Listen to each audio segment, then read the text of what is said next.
Archon, the Light and the Dark on the NES is a bit of a strange game, but that by no means is a bad thing. Released in 1983 by EA, back when they weren't the awful money-grabbing bastards that they are today, this is a strategy chess game, and although that sounds like a terrible thing, it's actually made very well and is a lot of fun. It does have some shortcomings, but the positives do outweigh the negatives.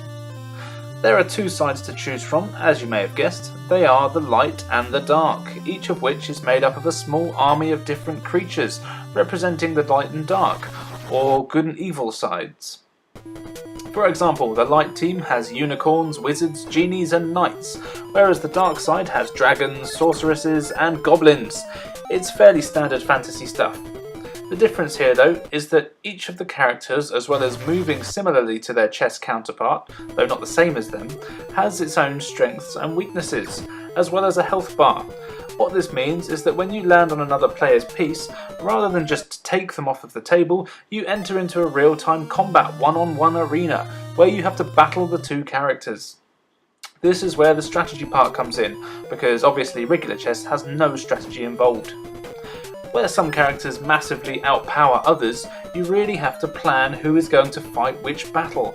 And if you want to pit your knight against a dragon, forget it, the dragon will defeat his ass in one hit.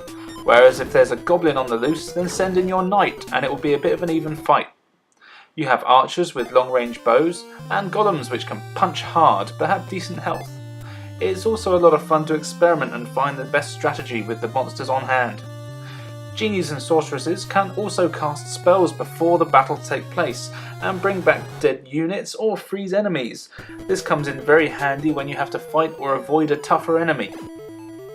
Controlling the battles can take some getting used to.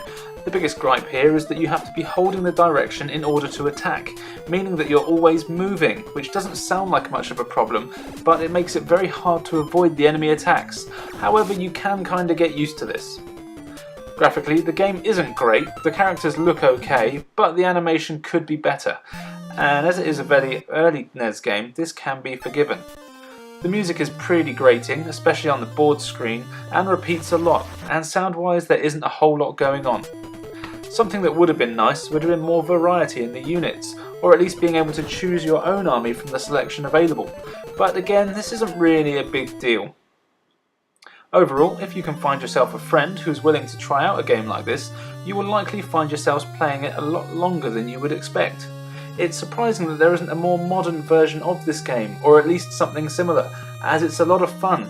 I can imagine a Pokemon game like this would go down really well, but definitely this one, check it out.